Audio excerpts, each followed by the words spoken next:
Hey everybody, Ryan here at Etrailer.com. Today on our 2012 GMC Sierra, we're going to be taking a look at and showing you how to install the Etrailer.com Class 3 2-inch trailer hitch receiver. Now that we have our hitch in place, we're going to be able to use our truck to tow a variety of different trailers, boats, jet skis, whatever you might have. And something a lot of truck owners kind of forget about too, you can also use it for bike racks or even cargo carriers. That way we can free up some space in our truck's bed. Now one of the things that separates this hitch from some of the others on the market is the way it looks. Its finish is going to be a little bit different. It's going to have a matte black carbide finish, and that's going to really stand up well to the elements, and it's also going to be very scratch resistant. And one of the other things I really like about this hitch is how much clearance it's going to give us.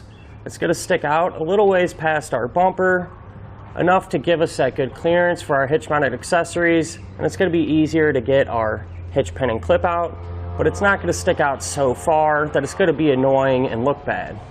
This is going to be a Class 3 hitch, so it's going to have that 2-inch by 2-inch receiver tube opening, and it's also going to have a reinforced collar for extra strength.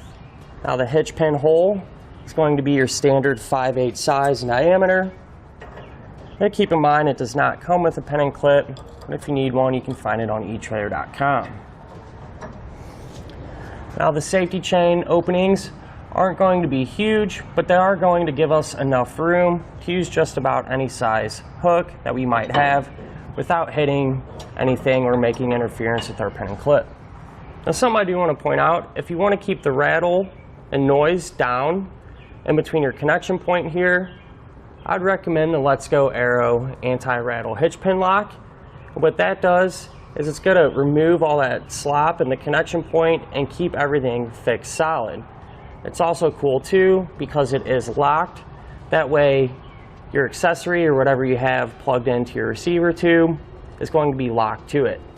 Now as far as the hitch's weight capacities go, it's going to offer a 600-pound maximum gross tongue weight rating. And so what that means, that's going to be the amount of weight pushing down on our receiver tube. As far as the maximum gross trailer weight rating, it's going to be 6,000 pounds.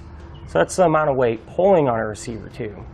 So how much your trailer weighs plus anything you might be carrying on it. Now this can be used with the weight distribution system, which is a separate component, but if you choose to install that, your weight capacities are going to increase. The maximum tongue weight rating is going to increase to 1,000 pounds, and the maximum gross trailer weight rating is going to go up to 10,000 pounds. But it is always a good idea to check with your GMC's owner's manual to make sure your truck can pull that much weight. Now I'm going to give you a couple of measurements. These are going to help you when determining which hitch mounted accessories to use. From the ground to the top inside edge of the receiver tube opening, it's about 20.5 inches. You're going to use that measurement to figure out whether you need to get a ball mount with either a drop or a rise. From the center of the hitch pinhole to the outermost edge of our rear bumper, that's only about 1.5 inches. Now you're going to use that measurement to figure out if any folding accessories you might have can be stored in the upright position without making contact with our bumper. Now one of the questions we often get is after you install the hitch, are you going to be able to put your spare tire back in place?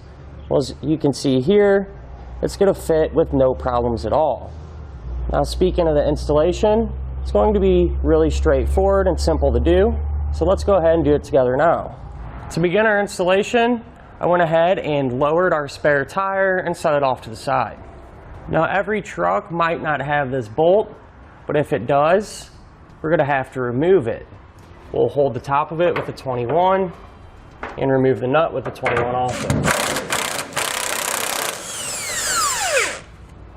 Like I said, if yours has it, go ahead and remove each one on both sides. Now I like to point out where our attachment points are going to be, and they're going to be the same on each side. So we're going to be using this hole,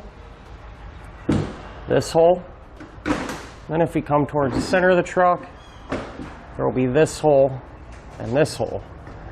Now the holes that are threaded, what I like to do is spray some penetrating oil in them and use a tube brush to just clean up those threads That way the bolts go in nice and easy. Now I'd like to show you the hardware that we're going to be using. For the hole that is not threaded, we're going to use a carriage bolt and a spacer block. So we'll put that in like this.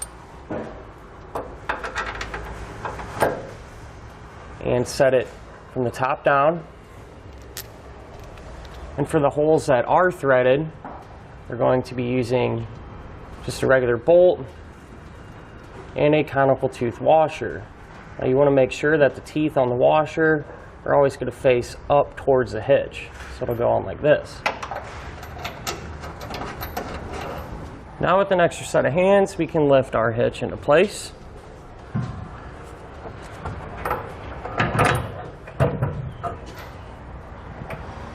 And slide it over our carriage bolt and secure it with the flange nut.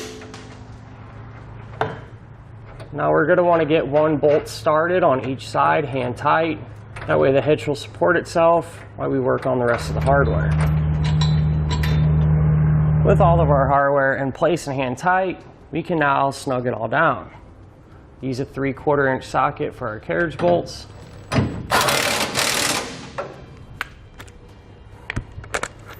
And a 7/8 socket for the rest of them.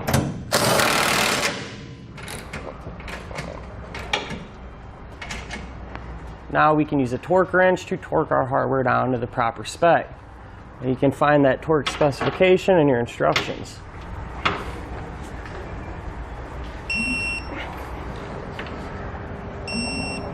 Now with everything torqued down, we can go ahead and reinstall our spare tire. And that'll do it for our look at an installation of the Etrailer.com Class 3 2-inch trailer hitch receiver on our 2012 GMC Sierra.